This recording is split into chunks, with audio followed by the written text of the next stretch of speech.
Tak sampai seminit daripada tu, Luqman terdengar bunyi cakaran dekat dinding bilik dia. Bunyi cakaran tu macam kuku yang panjang. Ketika tu, Luqman terfikir, bilik ni dinding dia dah lah tak bersambung dengan siling. Ada ruang kosong dekat atas tu. Jadi, Luqman ni beranikan juga buka sikit selimut, nak tinjau dekat bahagian ruang kosong antara dinding bilik dan siling tu. Alangkah terkejutnya Luqman sebab dia nampak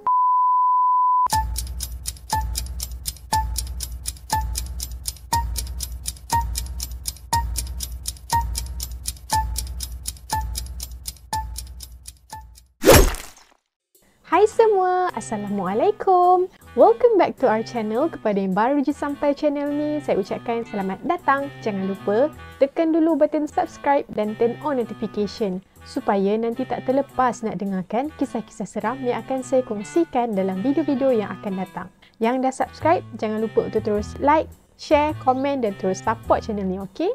Sebelum tu, yang masih lagi belum kenal saya perkenalkan diri. Saya Airin, pencerita kisah seram yang akan membawa anda ke alam seperti maya.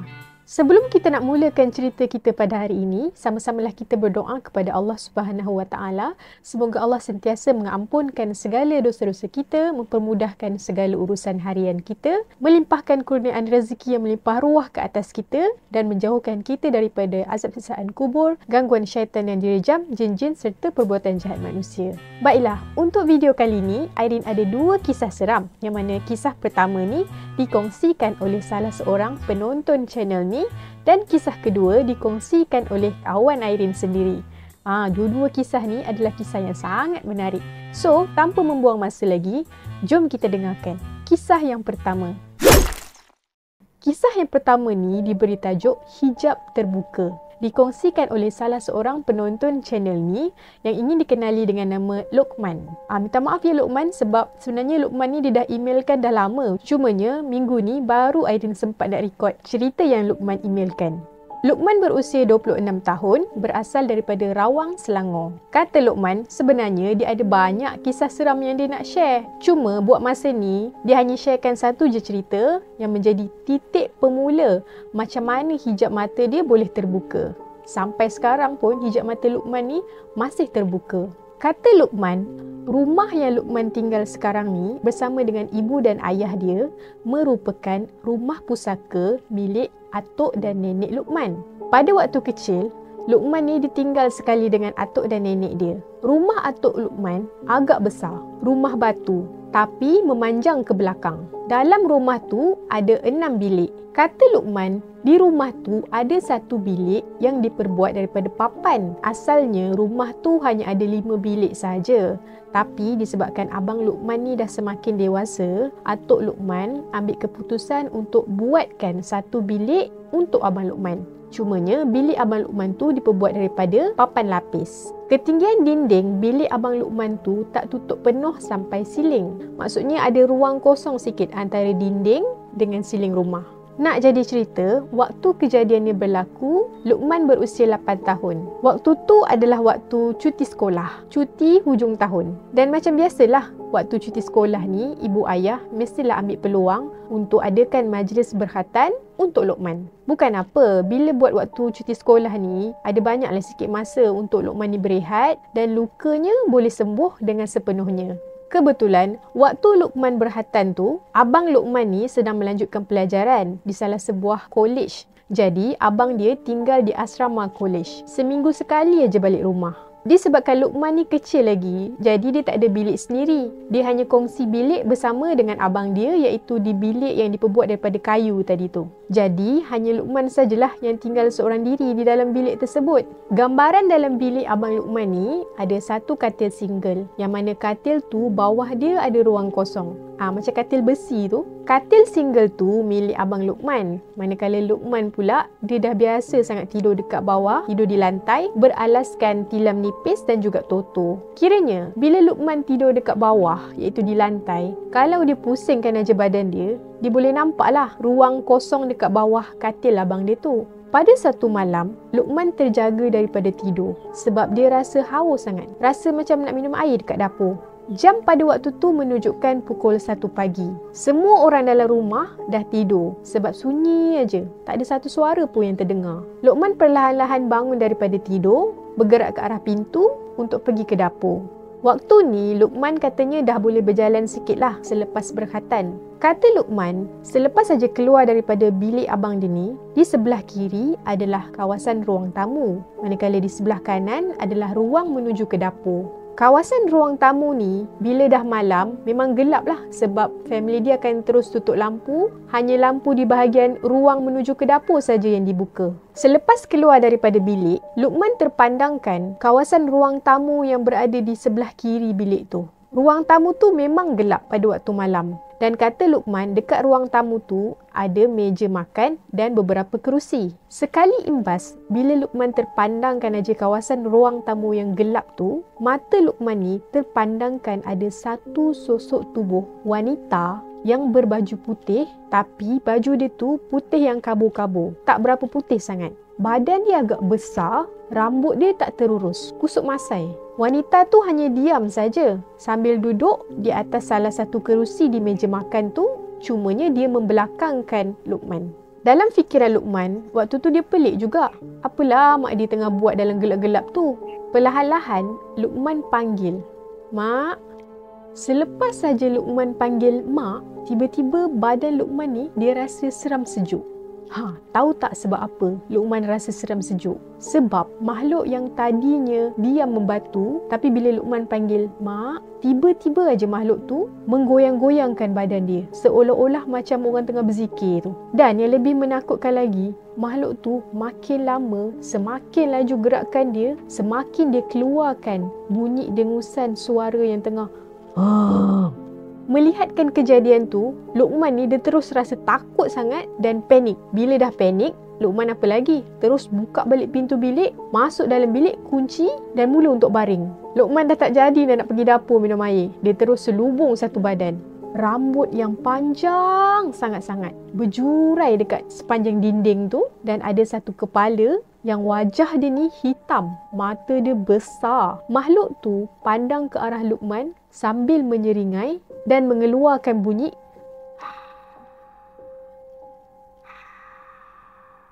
Bila dah kena kacau macam tu, Luqman spontan tutup balik mata dia dengan selimut. Luqman pejam mata dia rapat-rapat lama-lama. Sambil dia berbaring tu, dia bacalah juga beberapa potongan ayat Al-Quran yang telah diajarkan oleh atuk dia. Tapi dia tetap juga rasa takut. Tak lama kemudian, Luqman ni dicuba beranikan diri untuk palingkan badan dia ke arah katil abang dia. Sebab dia tak nak menghadap makhluk tu yang tengah ada dekat dinding kan. Bila Luqman dah palingkan badan dia ke arah katil abang dia, yang berdepan dengan Luqman adalah ruang kosong bawah katil abang dia. Dalam keadaan yang macam tu, Luqman masih lagi berselubung dan dia tutup muka dia. Tapi gangguan tu tak berakhir di situ tau. Sebab bila Luqman dah berpaling aja ke arah katil abang dia, tak semena-mena Luqman dapat rasa dekat depan muka dia ni macam ada satu tiupan angin. Bila Luqman buka sedikit selimut dan intai apa yang ada di bawah katil abang dia, alangkah terkejutnya Luqman sebab dia nampak makhluk yang sama yang tadinya ada dekat dinding dah ada dekat bawah katil abang dia. Makhluk tu pandang tepat ke arah Luqman sambil menyeringai.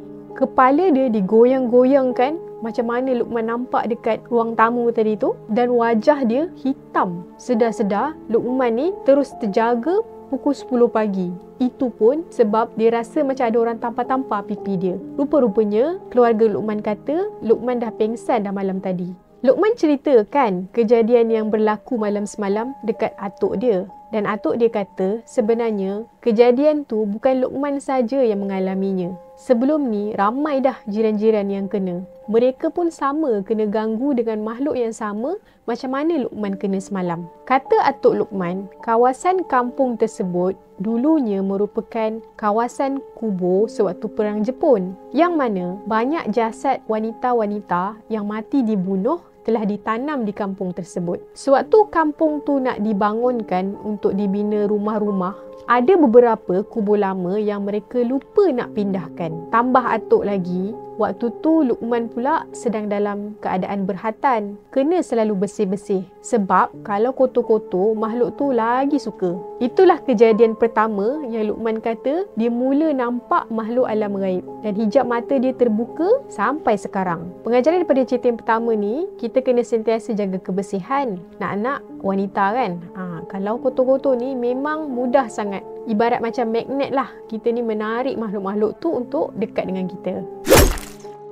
Kisah yang kedua ni bukanlah kisah untuk mengaibkan siapa-siapa. Hanyalah sekadar untuk memberi pengajaran kepada semua penonton channel ni. Jadi yang mana baik tu kita ambil sebagai pengajaran dan yang mana buruk tu kita jadikan sempadan. Lagipun kisah ni telah dikongsikan sendiri oleh Aisyah yang mana bukanlah bertujuan untuk mengaibkan keluarga dia ke apa, tapi sekadar untuk memberi pengajaran betapa pentingnya kita sebagai umat Islam untuk tidak mengamalkan perbuatan khurafat. Kisah ni dikongsikan oleh salah seorang kawan Airin sendiri yang ingin dikenali dengan nama Aisyah. Aisyah berusia 25 tahun dan menetap di Manjoy, Ipoh, Perak. Okey, kita cerita sikit latar belakang keluarga Aisyah. Keluarga Aisyah mempunyai sebuah rumah pusaka yang terletak di Manjoy, Ipoh, Perak. Rumah pusaka tersebut dibina di atas tanah peninggalan nenek dan atuk Aisyah. Waktu kecil, Aisyah kata dia ni sekeluarga tinggal bersama dengan atuk dan nenek dia di rumah tersebut. Dekat belakang rumah Aisyah ni ada satu sungai. Sungai tu kecil je, lebih kurang macam anak sungai lah, yang dinamakan sebagai Sungai Tapah.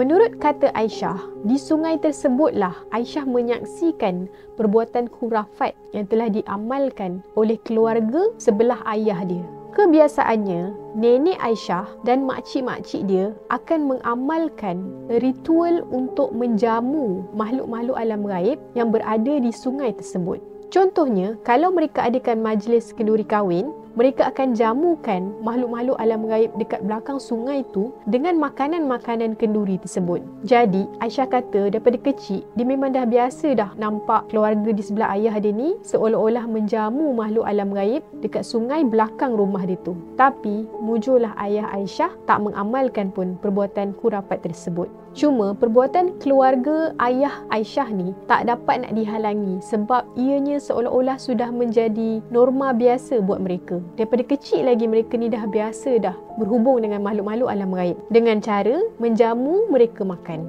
Kata Aisyah, lebih menyedihkan, sampai sekarang pun tahun 2024, makcik-makcik dia ni masih lagi ada yang mengamalkan perbuatan khurafat menjamu makhluk-makhluk alam gaib ni makan. Untuk tujuan apa? Aisyah sendiri tak pasti dan dia tak pernah lah tanya. Tapi kata Aisyah, biasanya amalan menjamu makhluk-makhluk alam gaib ni adalah bertujuan untuk mengekalkan kekayaan ataupun nak minta tolong ataupun nak minta perlindungan dan sebagainya. Mungkin adalah tujuan-tujuan tertentu mereka. Sejak kecil lagi, hijab mata Aisyah ni memang dah terbuka. Dia boleh nampak makhluk-makhluk alam gaib ni di sekeliling rumah dia. Nak-nak ketika arwah nenek dan atuk dia masih ada. Sering sangat Aisyah ni nampak kelibat pocong berkeliaran dekat rumah tu. Kata Aisyah, kadang-kadang tak sempat nak terkejut. Benda tu dah tunjukkan diri dah dulu. Main cak-cak pula dia.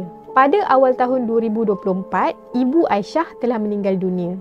Ayah Aisyah ni dia dah lama dah meninggal. Sejak Aisyah berusia 11 tahun lagi, iaitu darjah 5. Hanya ibu Aisyah saja yang membesarkan Aisyah 4 beradik di rumah peninggalan arwah ayah dia. Seminggu selepas ibu Aisyah meninggal dunia, mereka adik-beradik ni semua rasa sedih sangat dengan pemergian ibu tercinta. Kiranya dalam masa seminggu tu adalah fasa mereka ni semua bersedih. Dah tak hiraukan dah dunia luar. Masing-masing sedih aja sebab mereka sayang sangat dengan ibu. Tapi, apa yang mereka perasan, rumah yang dahulunya aman tenteram sejak kematian arwah atuk dan nenek, kini selepas kematian ibu mereka kembali diganggu. Aisyah ada ceritakan 3 kisah, yang mana kisah pertama, kisah daripada Aisyah, kisah kedua, kisah daripada abang dia, dan kisah ketiga adalah kisah daripada kakak dia, dan ketiga-tiga kisah ni berlaku di rumah tersebut. Kita mulakan dengan kisah yang pertama, iaitu kisah Aisyah. Dalam masa seminggu selepas ibu Aisyah meninggal dunia, ada satu hari tu, waktu malam, Aisyah ni dia duk main-main telefon arwah ibu dia. Sebab dia nak check lah, kok ada gambar lama-lama ke kan. Dia rindu. Lepas dia dah belik-belik telefon ibu dia tu, dia pun letakkan telefon tu di atas katil. 5 minit kemudian, Aisyah ni dia terdengar macam ada satu panggilan telefon. Bukan orang panggil kita tau. Seolah-olah macam ada satu telefon yang sedang mendial nombor seseorang. Dan telefon tu buat loudspeaker untuk mendial nombor seseorang. Aisyah ni dia ingatkan abang dia dekat luar tengah call isteri dia. So abang dia buat loudspeaker lah kot nak dial nombor isteri dia. Tapi bila Aisyah jengah keluar, abang dia memang tengah on the phone dengan isteri dia daripada tadi lagi. Aisyah masuk semula ke dalam bilik dan dia masih lagi dengar bunyi seolah-olah macam ada satu telefon ni tengah mendial nombor. Ketika tu, 2 orang kakak Aisyah ni tak ada dekat rumah. Yang ada hanya dia dan abang dia sahaja.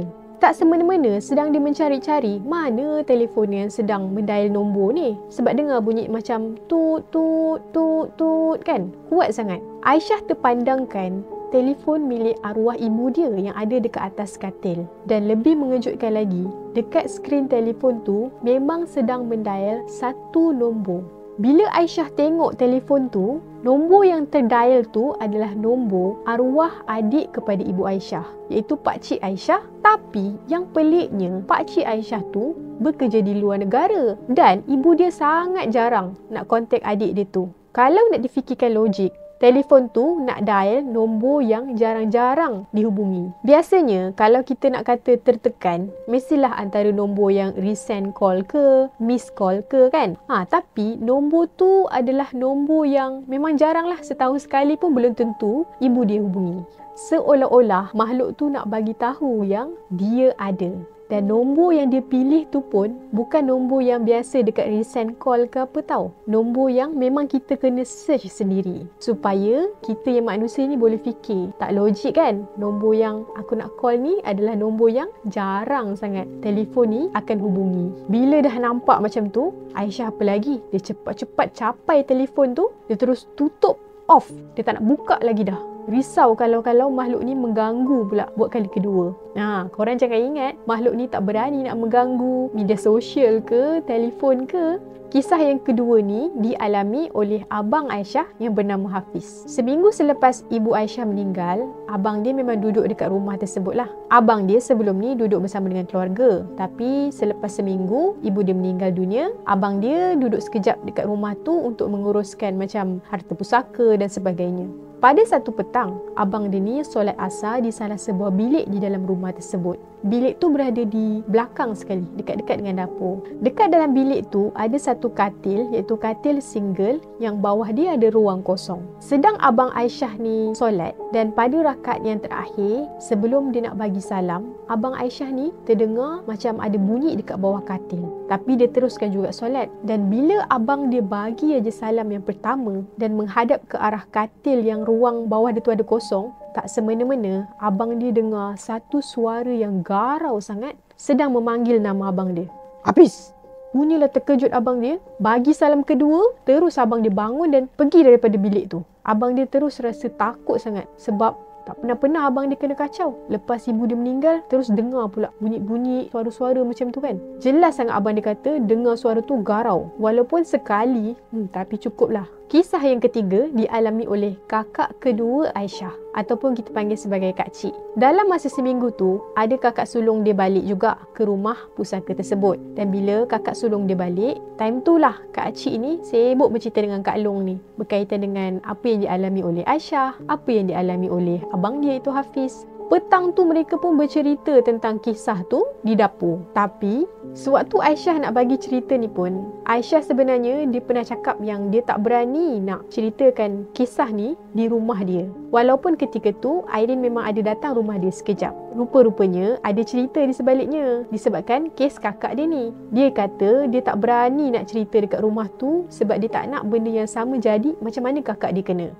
Petang tu bila kakak dia yang Kak Cik tu dah ceritakan kisah seram ni kepada Kak Long, malam tersebut sewaktu dah nak tidur, Kak Cik ni dia pasang ayat ruqyah. Sebab dalam masa seminggu tu kan rumah mereka ni macam kena ganggu, Aisyah kena kacau, abang dia kena kacau kan. Mereka pun dalam keadaan bersedih. So Kak Cik ni buka ayat ruqyah. Sedang mula-mula nak tidur tu dengar ayat ruqyah, tak semena-mena ayat ruqyah tu tiba-tiba berhenti.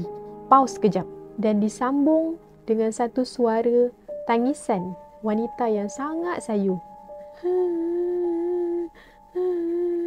Dalam 2 kali je, lepas tu terus ayat ruqyah balik. Makhluk tu bukan saja boleh mengganggu melalui telefon, melalui bawah katil, tapi juga melalui ayat ruqyah. Bila terperasan aja yang tadi ayat ruqyah tu pause sekejap, lebih kurang dalam 5 saat dan disambung dengan bunyi tangisan seseorang, lepas tu kembali kepada ayat ruqyah, Kak Cik ni dia terjaga sekejap. Lepas tu dia dah rasa seram sejuk dah. Tapi dia cuba kuatkan diri dia untuk tidur balik. Aisyah ketika tu dah tidur di bilik dia lah. Dan sewaktu nak mula tidur tu, Kak Cik ni dia letakkan tangan dia ke atas kepala. Lebih kurang dalam 10 minit macam tu dia dah nak start tidur. Tapi macam masih lagi mamai-mamai. Dia dapat rasakan ada satu tangan yang sedang memegang tangan dia yang tengah letak atas kepala tu. Tangan tu sejuk sangat. Dan dia dapat rasa dekat tangan tu macam ada kuku yang panjang sangat. Teruslah Kak Cik ni terkejut. Terkejut dia terus terbangun daripada tidur tu. Dan dia tengok keliling, tak ada siapa-siapa. Semenjak kejadian tersebut, Aisyah masih lagi menetap di rumah pusaka tersebut sehingga ke hari ini. Tapi, apa yang mereka ni adik-beradik perasan, rumah mereka tu mula diganggu semula selepas ibu dia meninggal dunia.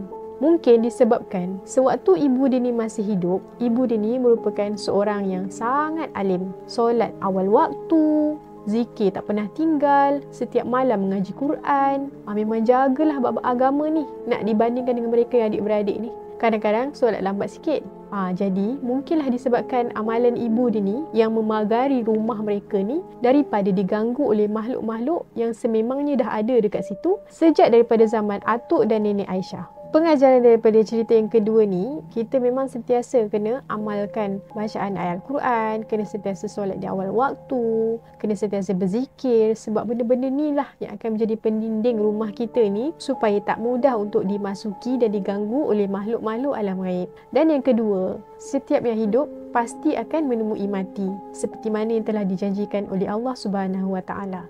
Jadi, dalam mengalami kematian saudara terdekat atau keluarga kita, janganlah kita ni merasa terlalu bersedih. Sebab sebenarnya bila kita berada di dalam keadaan bersedih, ia merupakan satu fasa yang mana makhluk-makhluk alam gaib ni lebih mudah untuk mengganggu kita. Sebab jiwa kita ni tengah kosong. Disebabkan tengah kosong, tengah lompong, maka lagi senang untuk makhluk-makhluk ni masuk dan mengacau kita.